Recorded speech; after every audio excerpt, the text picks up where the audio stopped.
news service of Safira Radio. Today is Monday, October 2nd. We invite you to listen to news about Christians in Poland and around the world. In an interview for the spokesperson of the Polish Bishops' Conference, given after his cardinal creation, Cardinal Jegorz emphasizes the importance of spiritual guidance in the Church and the privilege of submitting to the Holy Spirit.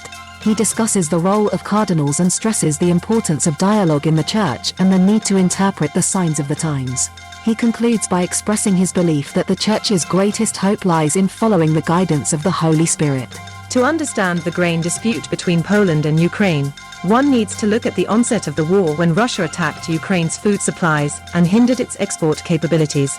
Eric Mock from the Slavic Gospel Association notes that Ukraine exports grain to Europe for survival. Although the European Union lifted the ban on grain imports from Ukraine, Poland extended it. The Slavic Gospel Association, established in 1934, initially focused on evangelizing Slavs. In recent years, it has provided 19 million meals to Ukrainians.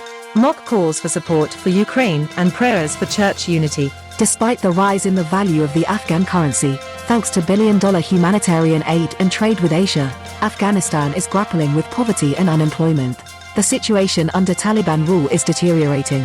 Despite challenges, underground Christians continue their meetings, and the number of Christ followers in Afghanistan is growing due to access to the gospel in the media. Spiritual growth in Afghanistan is personal and discreet. Young Native Americans are often beyond the reach of missionary efforts. However, the On Eagle's Wings team led by Ron Hutchcraft's ministry finds success, as their evangelists come from various tribal backgrounds. Hutchcraft points out that everyone belongs to some tribe, meaning a group with common experiences or interests. It's crucial to leverage this affiliation in evangelism. He encourages prayers for the courage to preach the gospel among one's own tribe.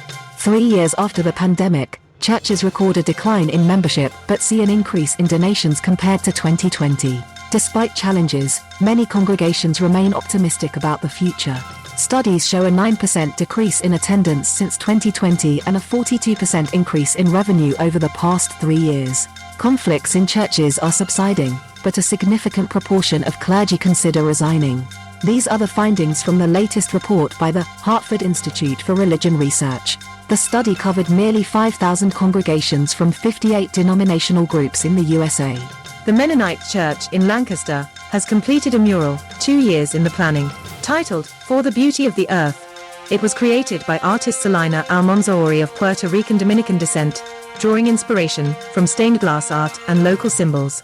A parrot, representing the Holy Spirit, migration, and Lancaster's cultural diversity, is its central element. The background is a historical map of the city, adorned with motifs reflecting key moments and community traditions.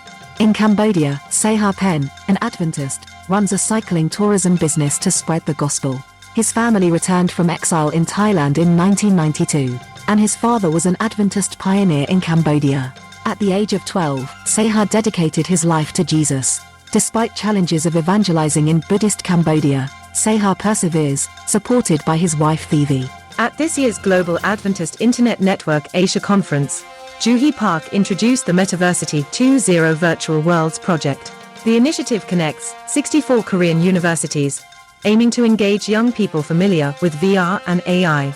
Despite the high costs of the technology, Park sees a need to make it accessible to churches. Samyuk University is already creating VR content, like stories about the days of creation. The Global Network is an initiative of the Seventh-day Adventist Church, aiming to harness technology to spread the gospel and serve communities worldwide. Jody Jackson founded the News Literacy Lab project, aiming to foster critical thinking among teenagers aged 14 to 18 regarding media and understanding the threat of disinformation. The program promotes constructive journalism, contrasting the prevailing negative media narrative, emphasizing problem solving. Initial project results suggest students gain greater interest in current events and a more optimistic worldview. Jackson's ambition is to shape a more aware and positively inspired society through media. This was the Christian news service of Safira Radio. We're glad you're with us. May God bless us all.